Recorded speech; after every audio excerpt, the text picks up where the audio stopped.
Visit Sailrite.com for all your project supplies, tools, and instructions. Hi, I'm Eric Grant with Sailrite. In today's tutorial video, we're going to show you how to make this cushion for a bench. This cushion has a hinge in the middle so that you can fold this cushion up and easily store it in a bin without it taking up much space. If you've got a long cushion that you want to fold up for easy storage or to gain access to a hatch storage unit under the cushion, you can make a rectangular cushion in any size and thickness following this tutorial video. We'll be making this cushion from Sailrite's CushionRite flotation foam, which is a closed cell foam, so it floats. As you can see, it makes excellent wraps for kids. The first step is measuring the size of your cushion. We get 17.5 inches for the depth, and we get 56 3/4 for the length. That is our desired finished size. Thickness is totally up to the end user. So let's talk about foam. To make this cushion, you can use a CushionRite Premium, which is a high density foam that lasts a long time if you use it often, or you can use CushionRite Standard for those applications that are going to have foam that's not used often, like only several hours a week. It's not a high density, but because you're not using it much, it won't bottom out. Or you can use dry fast foam for an outdoor application, and if water gets to the foam, it dries out fairly quickly. Or closed cell. In this video, we're going to be using a closed cell foam. Since closed cell foam doesn't soak up water, it floats, but it's really firm.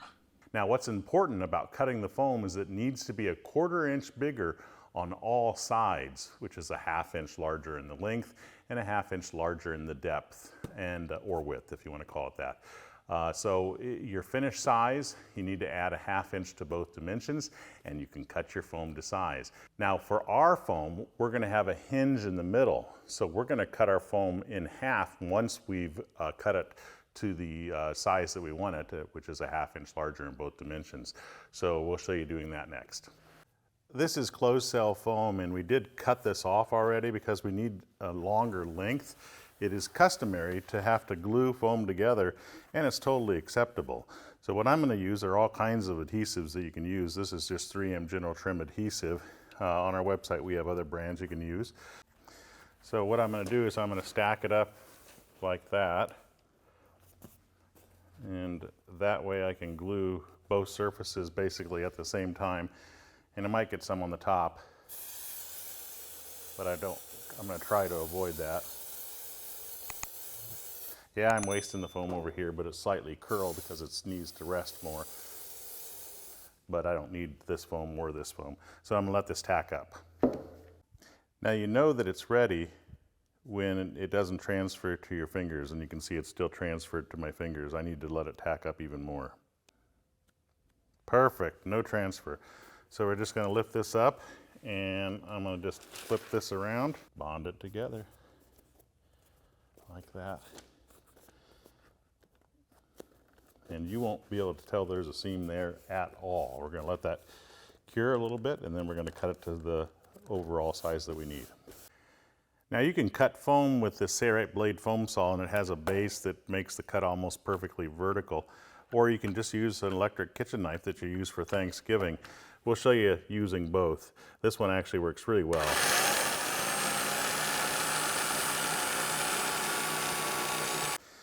So what I do when I use an electric kitchen knife is I put the line over top of an edge of a table that's sacrificial. You don't want to do this on a great table. Put a weight on it or have a helper hold the foam. And then you can use the table as a guide to keep your blade perfectly vertical. And this, oops, let me push the trigger, there we go.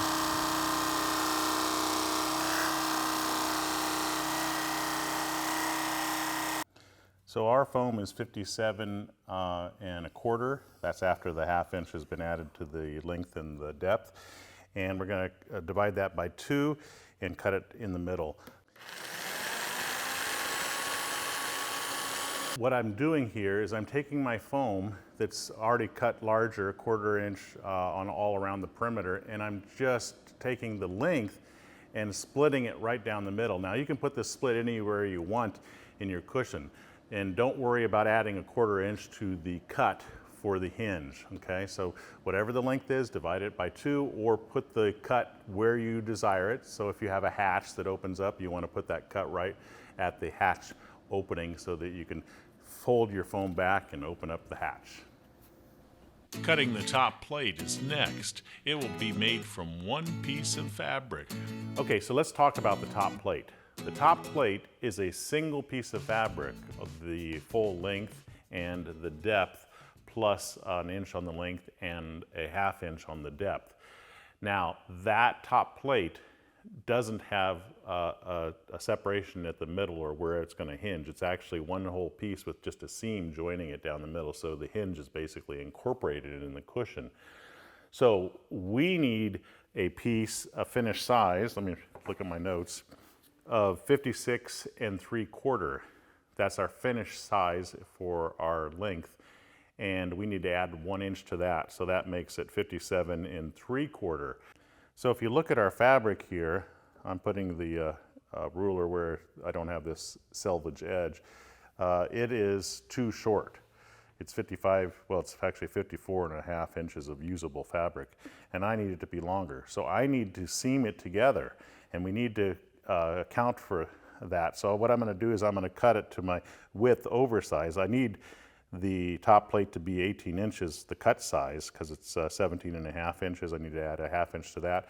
So I'm going to make it about 19 or 20 inches, because after it's sewn together, we're going to cut it to the final size. Now you can see that I have 2 long lengths of fabric. You may be asking, why don't you just cut a small piece off, because I only need a couple inches of extra length. Well, that's because I want the seam to fall right where the hinge falls. So that's why I have 2 long pieces. So if I measure my repeat, it's 3.5 inches, which means I need 1.75 to sew it together. If I measure this, 1.75 would mean that I don't have any seam allowance. I'm into my ugliness, which means I'm going to move it over here. I'm going to be using white thread, so I want the seam to be in my white. So 1/2 of 3.5 is 1.75. That's the middle of the white. Then I need a 1/2 inch for seam allowance. That's right there. And then we're going to go to the second panel and do the exact same thing. Find the halfway point, add 1/2 inch for seam allowance, and this is my cut point. Now, I've cut this out with scissors here, and you can see that it unravels pretty easily. That's because this is oversized. I'm going to cut this with a hot knife on both these panels, so these can be sewn together. I love using the clear acrylic ruler. I can line up my stripe to make sure that it's perfect. That's my cut line. I'm going to cut on that mark. So we have the tempered cutting glass, and I'm using the Sailrite Edge hot knife. This is the cordless version, battery operated. We have a corded version that's a little bit more expensive, but this is by far my favorite. And the cutting glass transfers all the heat to the performance outdoor fabric that we're using. I believe this is a Sunbrella brand, which is an acrylic fabric. There we go. This edge is not going to unravel easily. Now you don't have to use a hot knife for this. You can just use scissors. You'll just have unraveling inside your cushion, which is no big deal unless you plan to take out the foam and wash them. If you plan to do that a lot, I do recommend using a hot knife. So we're going to put a 1/4 inch seam stick for canvas and upholstery on this edge. And why am I doing that? Well, because I like things to be precise, and I don't want to worry about things moving around on me. You don't have to do this, but I am so used to doing it, and I think it just makes production so much faster.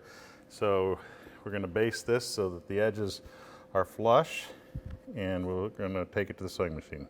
So let's see, you don't want to stretch one more than the other, because this is an upholstery fabric, which means it's got a nice soft hand. There we go. I'm going to put the magnetic guide at a 1/2 inch, because that's our seam allowance, and then I'm going to reduce the stitch length to about 5 to 4 millimeters. That's what I like to do for the entire cushion. And I'll do the same thing for the reverse, move it up approximately. in that location. Make sure the needle's in center position with the ultra feed sewing machine, and then we are sewing a 1/2 inch from this edge. Now we're not going to do a top stitch. We're going to only do this one stitch here. Later, we're going to do a top stitch in it, and that's what's going to be the incorporated hinge. So do a little bit of reversing at the beginning, and then we'll do a little bit at the end. This is the underside now, because there was no underside for this fabric, but this is our seam allowance. Now I want to, my center is not going to be this stitch, it's going to be the top stitch. So I'm going to baste this seam allowance down to one side. Doesn't matter which side. So I'm going to use the 1/4 inch seam stick for canvas and upholstery and put it on this seam allowance. And then we're going to baste it down. So why am I doing this? Well, that way I never have to think about, well, which side is that seam allowance on? It's always on that this side because it's held down well. Notice how I'm pulling the fabric apart both left and right as I press this down. That way I'm on that first stitch nicely. Now if you don't want to use double-sided tape for this, you could just iron this, but make sure you check with the specs of the fabric before you iron it in case it shrinks too much. This is our first stitch. Our top stitch is going to be the center, and our top stitch will probably be about a 1/16 inch away from that or so. So I'm going to make this the top stitch. So that black mark is our center. Our length is the finished size plus 1 inch, and then we need to divide that by 2, and for us that's 28 7/8. So I'm going to put that right on that black mark, and I'm going to mark the ends because we cut this oversized. 57 3/4 is our cut size. Mark it there, and mark it here, and that's our length. Using the clear acrylic ruler, I can make sure that it's perfectly straight, and we're going to use a hot knife and cut this side and do the same thing on this end. Now remember, we cut this oversized, so I'm using my scriball pencil and my clear acrylic ruler to line it up on the edges, and we will cut it down to size here, and I've already marked it over here, which equals our 18 inches, which is a 1/2 inch larger than our finished depth. Now we're going to use a hot knife and cut this out, and we won't have any unraveling edges. We'll be using the top plate we just cut to create 2 bottom plates. Let's talk about this.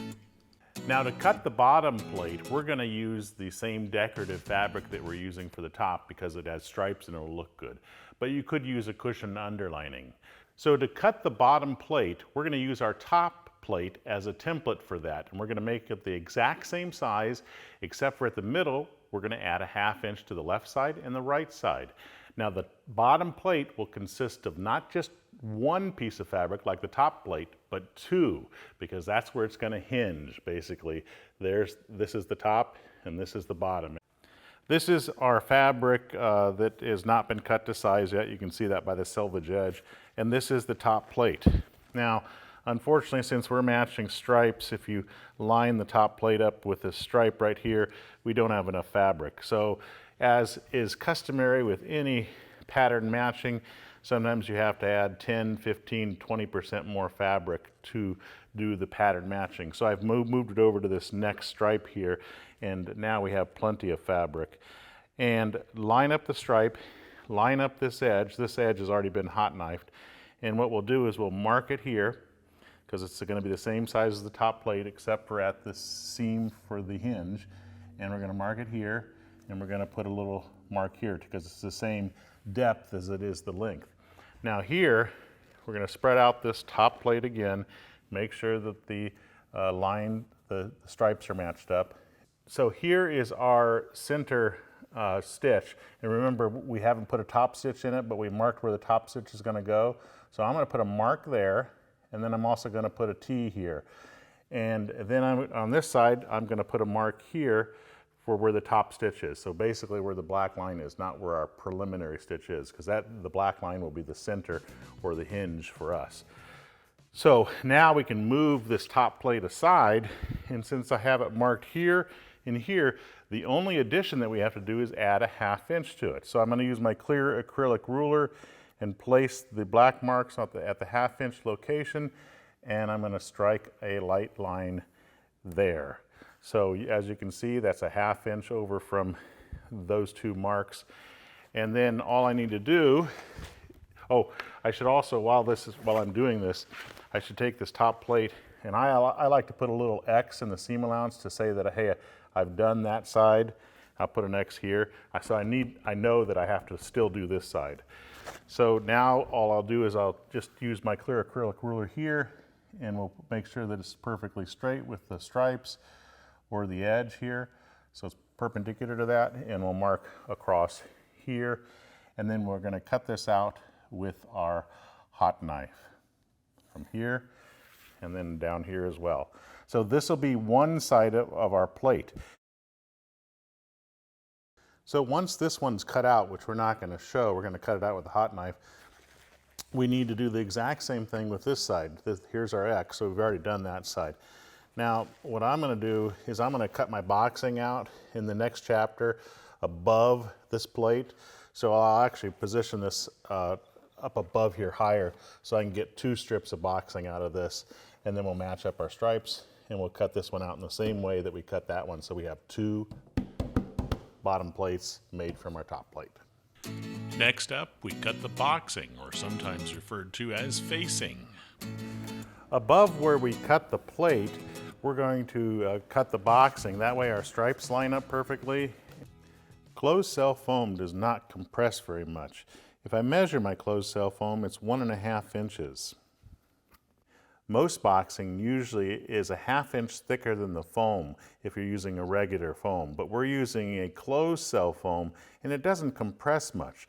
So in most scenarios, if it was a 1.5 inch polyurethane foam, I'd cut the boxing to 2 inches. Because this is closed cell, I'm going to make 3/4 inches more thickness than the foam. So I'm going to cut it at 2 1/4. So I'm going to mark my fabric at 2 1/4. And the reason I'm marking it here where I cut out one of the plates is this is one of our bottom plates.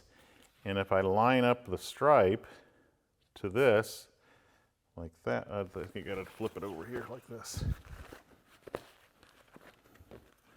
And line up the stripe like that, we're going to have the boxing match the stripes. So we can just cut right over here. And we know the length of this, because this length needs to be the same length as the bottom plate. So I'm going to use my clear acrylic ruler, line it up, and I'm going to mark so that this boxing for our closed cell foam is 3/4 inch thicker than the foam. If it was regular foam, it'd be a 1/2 inch thicker than the foam. Since we have 2 bottom plates, and the stripes will probably be different for each of them, I'm only cutting 2 strips here to size. You can see one here and one here. I'm going to use the other second bottom plate and line up the stripes and do the same thing for these edges. This is the edge that matches up. Now on the ends, it won't match up, and we'll go over that next. So we're using our bottom plate to determine the size of the boxing for the 2 ends. We could use our top plate for this as well, but we're using the bottom plate for this. And we can have the stripes go anywhere here, but they need to be the exact same length. I'm just going to kind of center them here and mark where the fabric ends. They need to be the exact same length as this depth measurement. And we only need 2. One here that's going to be the thickness of our foam plus a 1/2 inch if it's regular foam, or 3/4 if it's closed cell foam, and one over here. For the middle here, we're going to have a separate boxing piece that's cut differently. So one here and one here, exactly the same as this one, which means I'm going to just make 2 strips out of this one.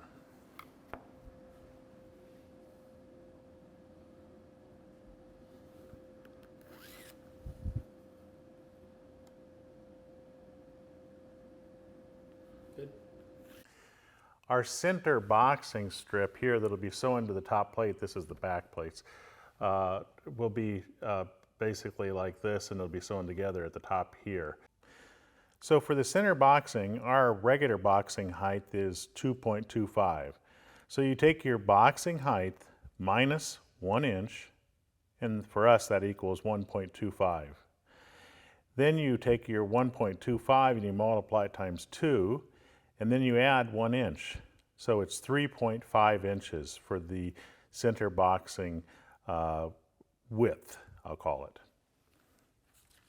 So the width is 3.5 and the length is exactly what the plates are right here from edge to edge. So we could have the stripes for the center one going this direction. This isn't long enough. Or you could have it this direction. It doesn't really matter. I'm going to do it this direction, which is exactly what we have on the boxing over here. So we're going to cut a strip 3.5 by the same width as this, and we're not going to show that. We need to sew a zipper in the bottom plates, both of them. We'll be using LinZip number 5 coil zippers for that. We've laid everything out with the boxing, exactly how it matches up for each one of these bottom plates, but we need to sew in the zipper first. So I recommend that you lay out all your boxing like this and decide which is going to be the front of your cushion and which one's going to be the back, so that you don't get confused. We'll just call this the front. So I'm going to put a small F here in the white, and we'll do an F here. And then we're going to do this over here. This is the front too, and front here. So now that we have that done, we want the zipper to be in the back. And I'm going to put the zipper very close to the back edge in this one and in this one. So let's show you how to do that. So this is one of our plates. This is where I marked it front. So this is the back edge. And I'm going to put the zipper, it doesn't have to be this far, but I'm going to put it 2 inches inside the edge. So I'm going to mark a line here. And I'm actually going to slit the fabric at that point and put the zipper there. And then we do have to remeasure again and make sure that it still comes out at 18 inches. It may actually grow a little bit once I get the zipper in. We're going to do that to the second plate as well. So let's see, we want to make sure that we don't get confused. So I'm going to mark an A here and an A here, and on the other one I'm going to mark B and B, so I know which strip goes with what. And then I'm going to cut it with a hot knife down there, and we'll show you how to put the zipper in.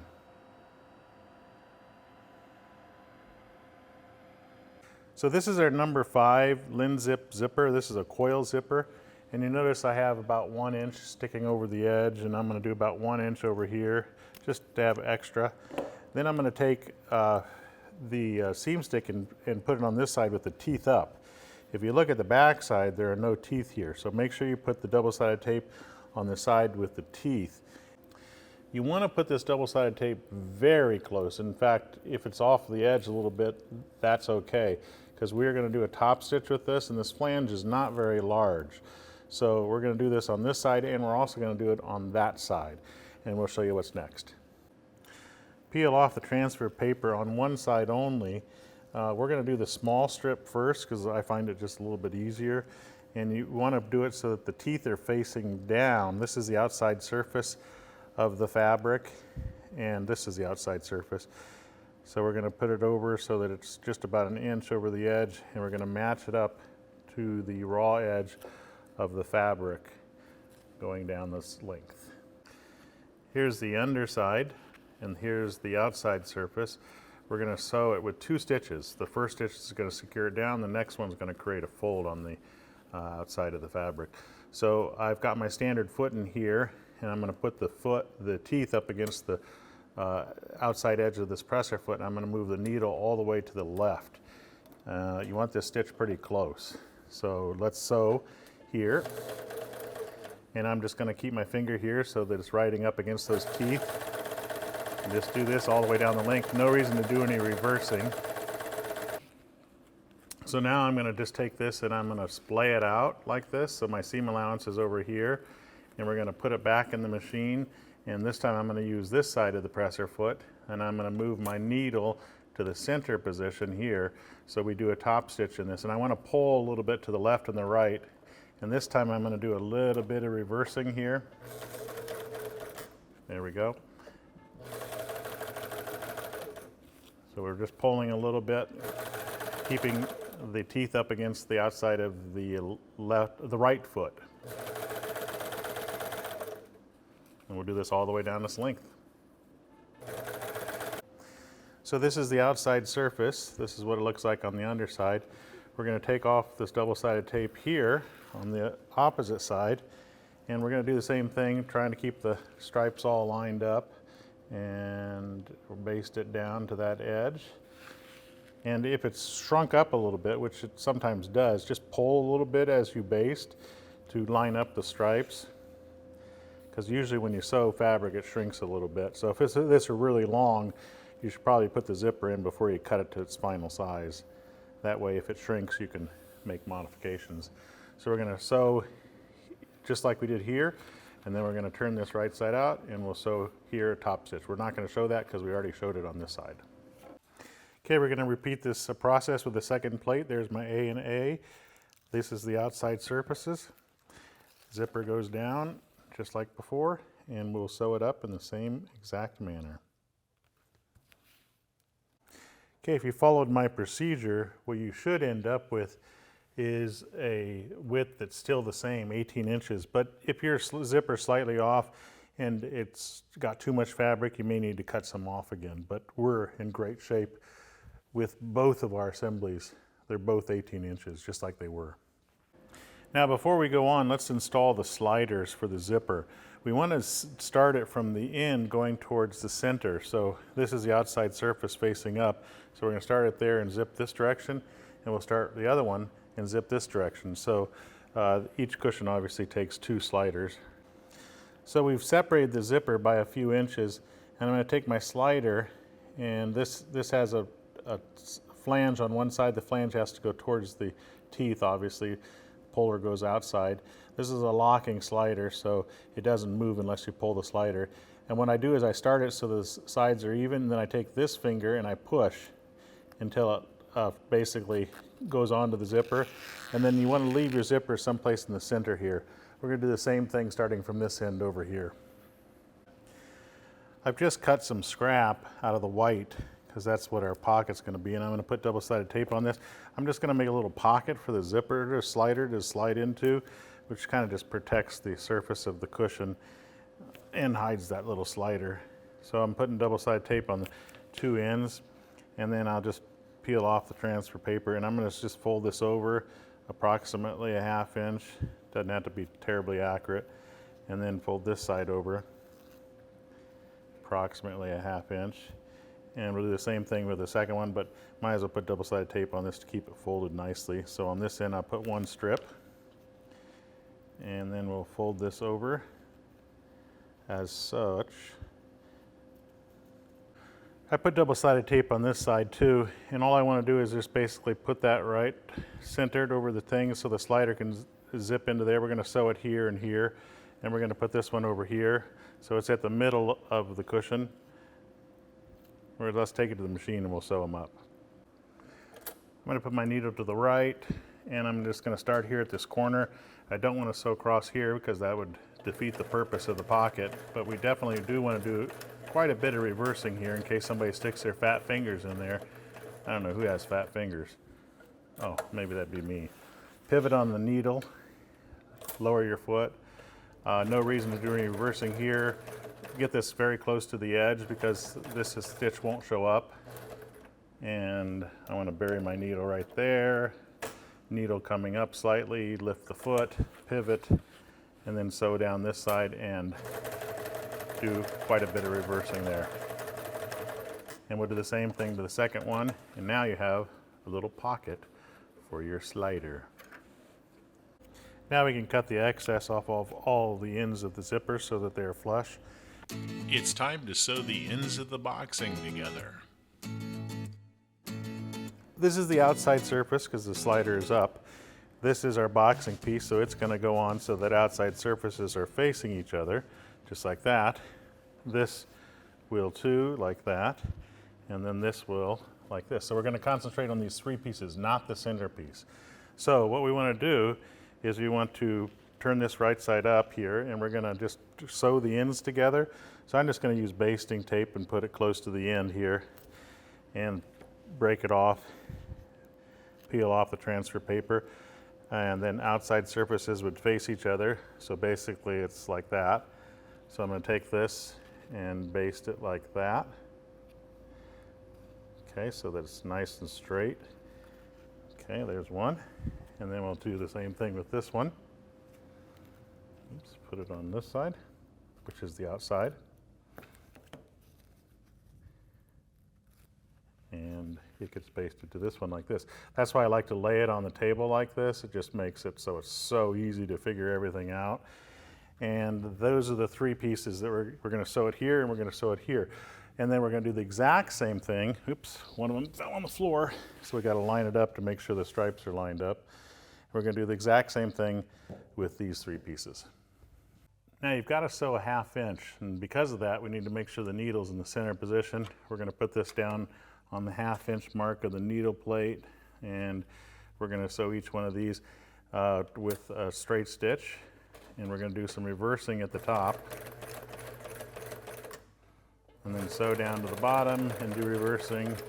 And what I'll do is I just grab my next piece that I've basted together, and we can just follow the same procedure. Don't worry if you're following the black like I am, it's not going to make any difference. And we'll do that to all the corner pieces. Once they're sewn together like this, make sure you put them on the right back plate, because remember they're striped, so this one matches and this one matches, so we have them in the right position. Once they're back in that position, then we concentrate on the middle piece here. So this one is a little bit different, and I'll explain it by marking the center of this. So I'm going to fold this in half and put a mark at the center. Sorry, excuse my hands. So there's the center. How this works, outside surfaces are facing each other. So notice if you look here, the seam allowance is pointing out. So that's correct. And this doesn't have an outside surface yet. But how this will be put on is this edge will be flush, the top edge, okay? Which means this edge down here will be slightly flat, so you can see it, a 1/2 inch away from that mark I just placed on. So if you were to measure from here to there, that would be a 1/2 inch overlap. So that's how it gets sewn on, like this. And the same thing with the opposite side. Let's just baste it so that you can see it really easily. So I folded that over. And this, I suggest you do the same thing too with your basting tape. Put it on the edge, break it off, peel off the transfer paper, make sure the outside edges are facing each other, baste this on so that it's right even with this corner and even with this edge, like that. And then this one, this is where they get put together. This one is outside surfaces are facing each other, and so it too would be put on so that this edge is flush and this edge is flush too, and then at the middle position they come together like that, and that is perfect. So that's what it'll look like when it's sewn on. So we'll do that here, and then we'll also do that over here. So before we baste in the same manner over here, we're going to take this to the sewing machine and sew it, and I'll show you how to do that. This is a little bit different technique. All right, so you say, how do you sew this? Well, you want this to stick up like we talked about. There's our center, so you want that to be basted on this. So I'm going to sew it with this side up, and that way we can tell where we're supposed to stop. So we need to do it at a 1/2 inch. I'm going to lose my thread because I didn't leave enough sticking out. There we go. I'm going to start here. This is the easy part. Do a little bit of reversing. You don't want this to come apart. Okay. And then we're going to sew to that spot, which is basically a 1/2 inch. Make sure you don't sew this in either, so I'm folding it back.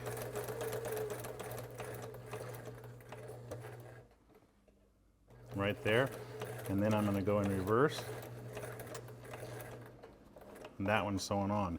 Then I'm going to lift my foot and I'm going to move this back and fold this part back like that.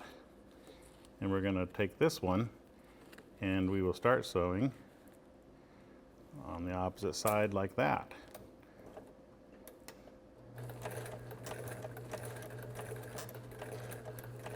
And then we'll sew to here, and I'm going to show you what it looks like when we're done and do some reversing here.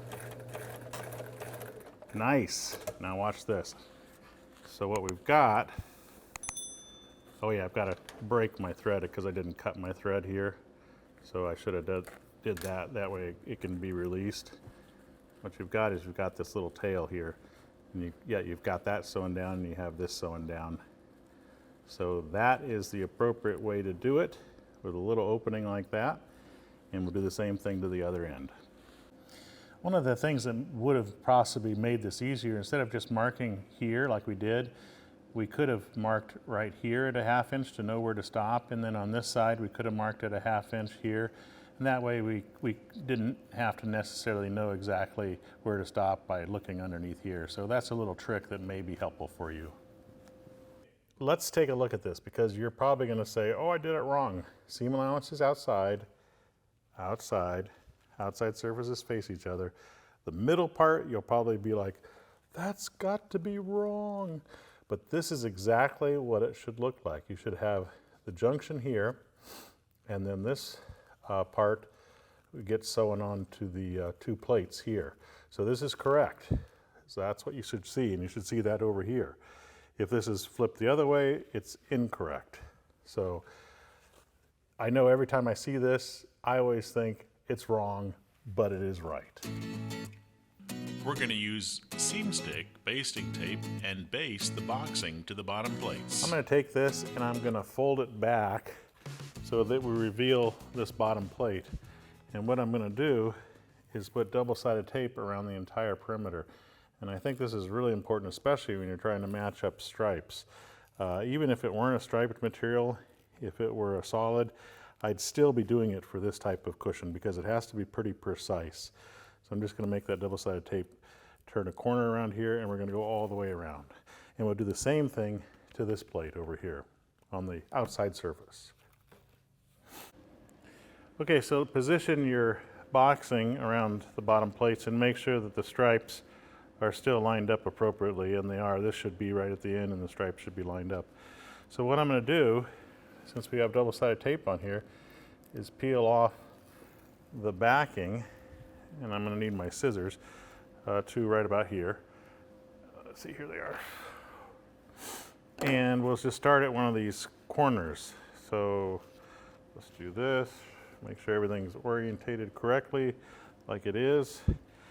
And at this corner, at the seam allowance, we need to cut on this side of the stitch no more than a 1/2 inch, which will allow it to separate here. So see how that basically allows separation. So we want this to be on that corner, and I will baste this edge up like that. And if it's off, when I get to a corner, I'll make adjustments. It's pretty easy to actually adjust this. See how this is on? Now we need to do the same thing here at this corner. We're going to cut in on this side of the stitch no more than a 1/2 inch or close to a 1/2 inch. You don't want to go too deep. Let's peel this off a little bit so we don't have to worry about that, and keep basting up to that point. We turn a corner and we pull this up and baste it to this edge. And now what we do with the double-sided tape is we make sure that the stripes are lined up. And you can actually pull on a fabric if it's a little bit short. As long as you don't pull or shrink too much, it won't be noticeable in the end. So right now everything's looking like it's all lining up perfectly. That's the way we designed it. But if it weren't, I would pull or shrink one of these materials so they lined up really well. Come and do another corner. Same thing at this one, even though this is the one at the middle, we're going to cut on the inside of the stitch no more than a 1/2 inch. And we need to peel this back past this corner. And hopefully I'm going to get to one that doesn't match up very well, but right now everything's matching up. We're going to do this all the way around. If we come to the end and it's off, I'll show you how I adjust it. Okay, I didn't want to not, I have to show this because this is a little bit confusing. This is that strip in the middle, and this is the side that's getting basted down over here, right like that. And I want to be careful about pulling because I can stretch a fabric. Obviously we don't have to match anything up here. Let's peel this double-sided tape all the way off everywhere. There we go. And so this is how it should be basted down. It'll be on this side of this plate, and my corners are coming out perfect everywhere. I need to slit this one, I forgot to do that. Okay, so I think you get it. Let's see what happens when I get to that corner. Okay, so we have this all basted and the corner came out perfectly, so I didn't have to do hardly any stretching or shrinking. And this is what it will look like. You'll look like you have, oh, this boxing is kind of just sitting in here and this is sitting in here like that. That's expected, and we're not going to baste this one on yet until we actually sew this one on. I like to start sewing up here where this middle section is, and I will start right on that stitch here, and we'll sew it at a 1/2 inch. I'm going to keep the 1/2 inch guide off so you can see it.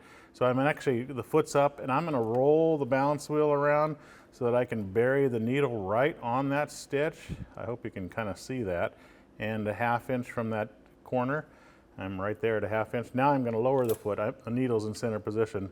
I'll put the magnetic guide on here. Hopefully you can see well.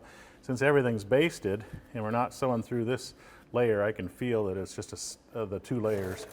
I'm not even going to do any reversing. I'll sew over that at the end. We're going to just sew around to the perimeter, and I don't have to worry about anything because everything's basted, and I'm using an acrylic basting tape that's available from Sailrite, so it doesn't yellow. It's a perfect stickiness. Don't use a rubber-based double-sided tape. Those don't work well for fabrics. Sailrite sells the best out there. I don't think you'll find anything better. Okay, we're going to come to this corner. And what I'll do, there's already a split in that corner, so I just want to roll this one back so I don't sew through this side. And I'm going to sew. It's sometimes a good idea to splay these open, and there's double-sided tape in there. By doing this, then you don't have to cut the fabric, you don't have to roll the fabric. It's a little bit cumbersome. Some people just sew over them, but let me show you a different technique. So let me open this up, and I'm going to pull out that double-sided tape. Sorry if my fingers get in the way. Hopefully you can see what's going on here. So I open this up. This takes a little bit of time, but I think it's well worth it. I'm going to grab that double-sided tape, and I'm going to pull it out. See how it pulls out? Boom, it's out of the way.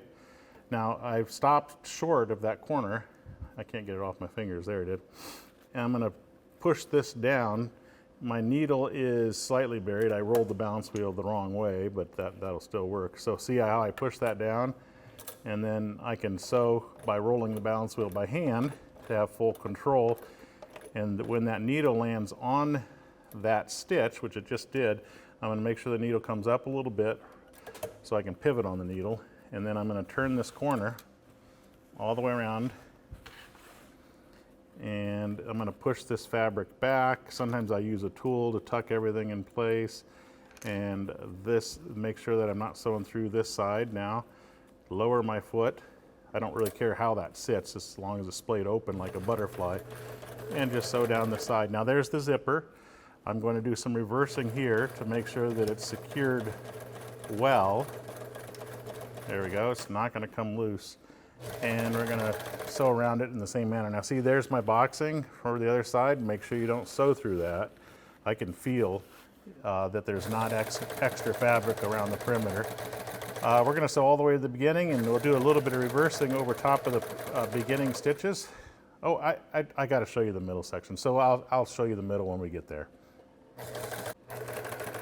Okay, we're coming to this part now. If this is underneath your cushion, just pull it out and throw it on top of there, because that gets sewn onto the other plate. So here's the middle section. It's really the same procedure, but I just wanted to make sure that you understood it. Let me take that double-sided tape out, and then I'll show you doing this. Okay, the basting tape's removed, so I can splay these out like a butterfly. I'm going to put my finger on the inside, kind of splay that out a little bit, making sure that I'm not going to sew through the corner in an inappropriate way. I'm going to sew through that little butterfly section, land on the stitch, needle coming up, lift the foot, pivot on the foot, roll the fabric around, make sure I'm not going to sew through anything that's vital, only the part that I want. I can feel it, it's good. Lower the foot, and sew.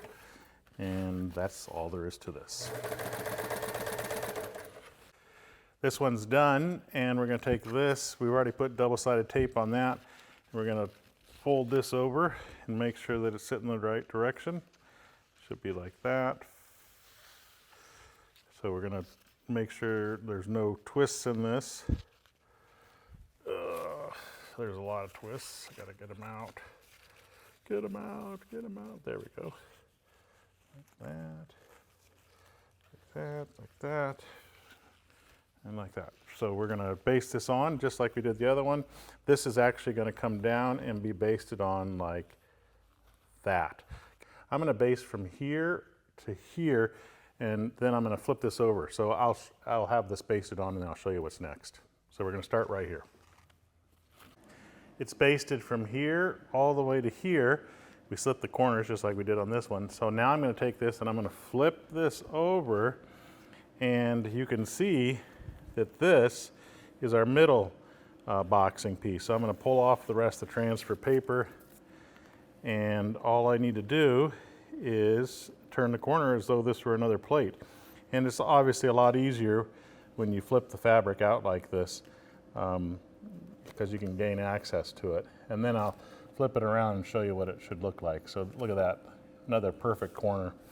So now everything is basted on that second plate, and this is what it should look like. This should look kind of like a little pudgy ball.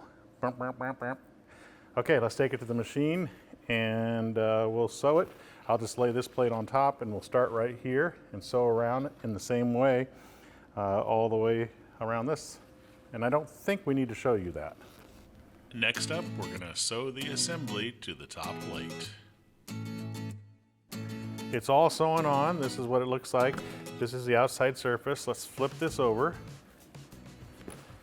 Okay, and now what we want to do is we want to splay this open. This is, again, what you should be getting here.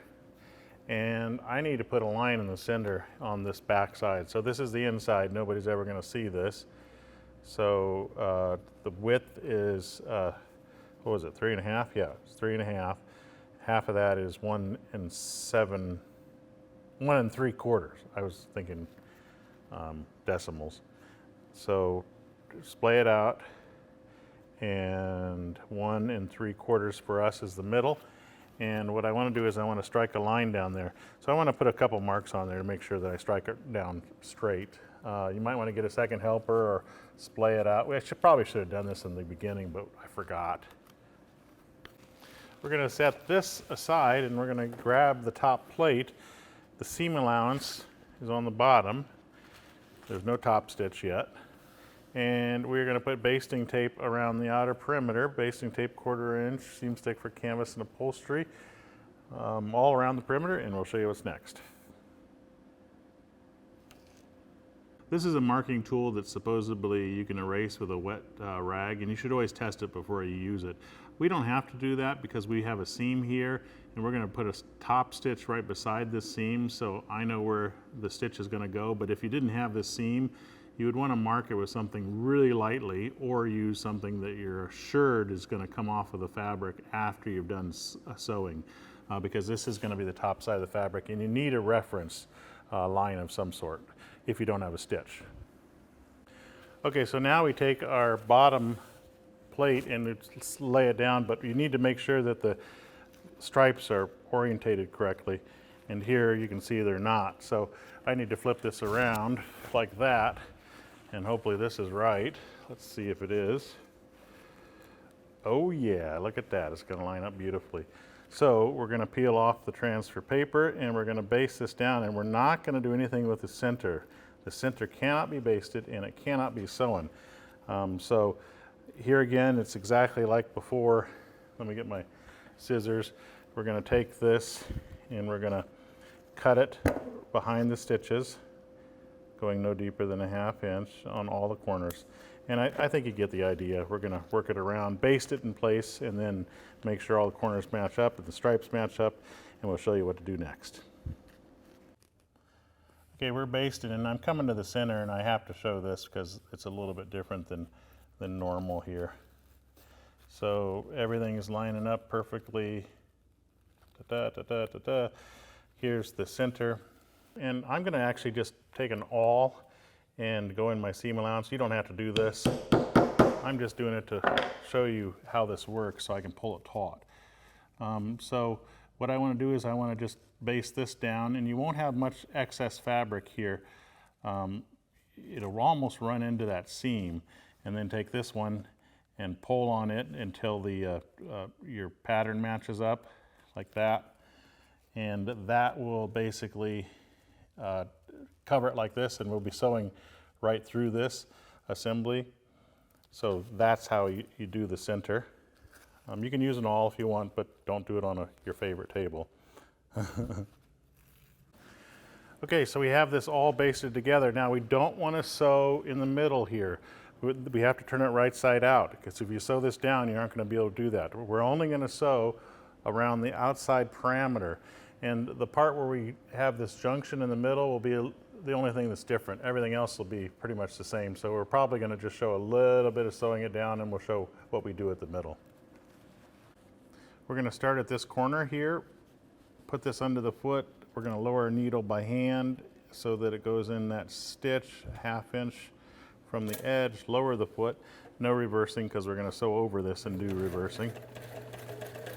And we're going to sew down this side. And when I get to the middle, I'll show you what to do. But because everything's basted, all of our lines, our patterns line up, and it just makes it super easy for sewing. What we're going to do here is we're going to, I'm going to use a seam ripper just to show it. I'm going to put that down, and I'm going to put this down. There's very little overlap, just barely any overlap. And we're going to sew, making sure that we are not sewing into this fabric here. So I'm going to let that be folded, and then kind of splay this down flat. It's okay if it's butterflied, and it's okay if it's kind of flat like that. Let's see, like that. I'm going to try to keep my hands out of the way. I'll use a tool. Okay. And that's all there is to it. We just sewed through it. We didn't do any reversing. We didn't do anything there. We're going to sew all the way around, and we'll show you what to do with the, turn it right side out and show you what to do with the middle. Next, we can turn it right side out, and we'll sew the top stitch on the plate and the hinge boxing. To open up the zipper, to turn it right side out, just kind of break the zipper at the front, and then you can grab the slider, because it's a locking slider, and move it all the way to the end. And we will do the same thing with this one. Open it up, move it all the way to the end. Now remember, we didn't sew this in place yet, so we have to turn this right side out. And to do that, all I'm going to do is put my hand on the inside, and I'm going to grab this, and I'm going to pull it through.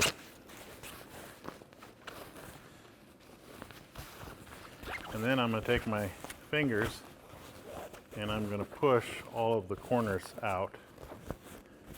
So let's show you this.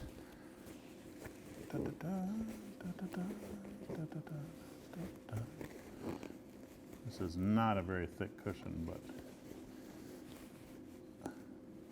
there we go. And we're going to do that to all of the corners. So you want to push the corners out at the middle section too. That's something that's probably new for you. So here's the top plate. We still need to put a stitch here to join it to the piece here. I have my straight pins here, my multi-use pins, and I want to pull this so that it's taut. And I have the line on the inside, which I said you wouldn't be able to see. So what I can do, hopefully you can see this, is I can open this up, and you see my pin poking through? I want to hit that line. Let me see if I can show it. It's fine, it's fine. Okay. So I want to poke my pin through and find that line. I've hit the line, and then I want to basically be on my top stitch, which I said would be right about there. And before I poke through, I want to make sure it's nice and flat, and it is. And so now I'm happy with that. See where my pin is on the seam allowance area? And all I'm going to do is go up and through the fabric like that, and that should position that nicely. So once that pin's in, we're going to continue to do this in the same manner. I'm not going to show you guys how to do this anymore because this is a pretty tight space, but you get the idea. Now you could sew through this side if you'd like, but the problem is that I joined two panels together, and I hate to do that because I have to have a top stitch that looks good with this seam. So now that it's pinned in place, what I'm going to do is I'll actually be pulling those pins, but those pins give me accuracy. So now I'm going to put this on from the other side going through the material, and these are the pins that'll keep it in place. And so we'll remove this pin once that's in locale, because this will be the bottom side and I'm going to sew for the top side. So we're going to do that at all these locations. So we have it pinned on this side. I'm going to turn it over, and I actually like to kind of close up the zipper, and I like to fold it up. I'm going to close up both zippers. And we're going to put this in the throat of the sewing machine like this. So I'm just going to go over here so that I can easily get it through the sewing machine and roll it up to where we have to sew. And let's take it over to sew. We're going to remove the magnetic guide, and we're also going to turn down the worker bee power pack system to the minimal speed because I want to be extremely accurate here. So now we'll just put this rolled up portion in the machine, and we want to make sure that we don't sew through any of the boxing, but that's pretty easy. It's splayed out pretty nice here. There'll be a bump here. That's kind of normal. So this is a little bit on the thick side. I'm going to raise my feet so that I can get it under there. And I want to make sure that I'm sewing in the same spot. So this is our seam allowance over here as we intended. I'll lower the foot, and I want to be nice and neat here. So I've got this fold against the left side of the center foot. I'm going to lower the needle by hand, and I'm going to sew one stitch in forward, holding onto the trailers. Two, there's two stitches. I'm going to put the machine in reverse. I'm going to go backwards because we got to make sure this is locked well. 1, 2, and then I'm going to go forward again. 1, 2, and then I'm going to go backwards one more time. 1, 2, and that should be nicely locked. So now what I want to do is just sew super slow, spreading this out. We've got the pins in place, and notice the pin heads are facing me. That makes it so easy to pull them as we approach them.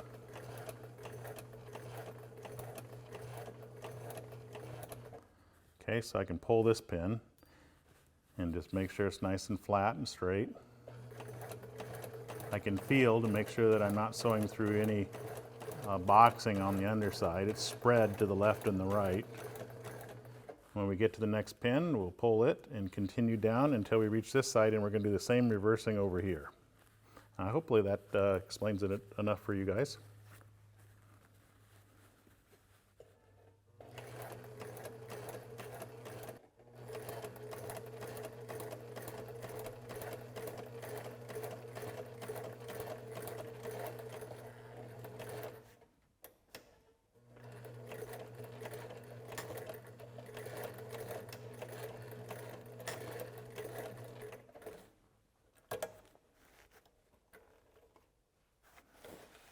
And there we are. Because this cushion will be used outdoors, we're going to install 2 snaps at the corners to keep it in place in high winds. We're going to put a snap here in the corner because this is going on a bench, and you could put a tie in here if you'd like as well, and you would put the tie in before you'd sew this boxing to it, but we didn't do that. We're going to use a snap. So if I measure to the zipper, it's 1 inch, and I need to reinforce this area on the bottom side with a tough material. So what I've done is I've just purchased a sample of Sailrite fabric in white. That's a good way to just get enough material that you can use for reinforcement areas. So I'm going to make this, I'm probably going to fold it twice. So I'm going to cut it to about 1 inch because that'll fit in there, and make it about 2 inches in length. I'm not measuring anything, I'm kind of guessing at this. I'm going to use the Sailrite drill hole cutter set. You can buy these individually or as a set, and I'm going to use the 1/8 inch cutter, and it just goes in a drill.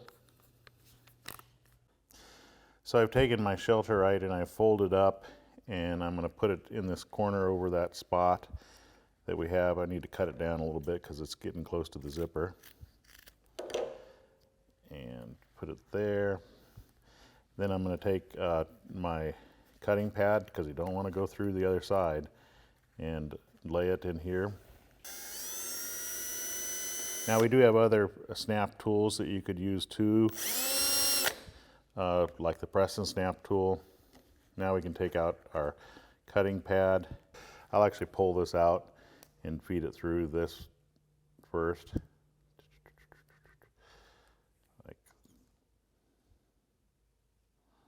Like that. I'll just put the snap on there first so we can feed it all through.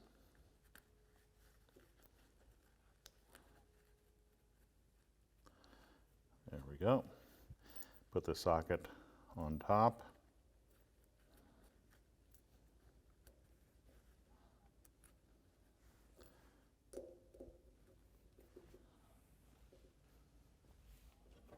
And then all you have to do is give it a few blows.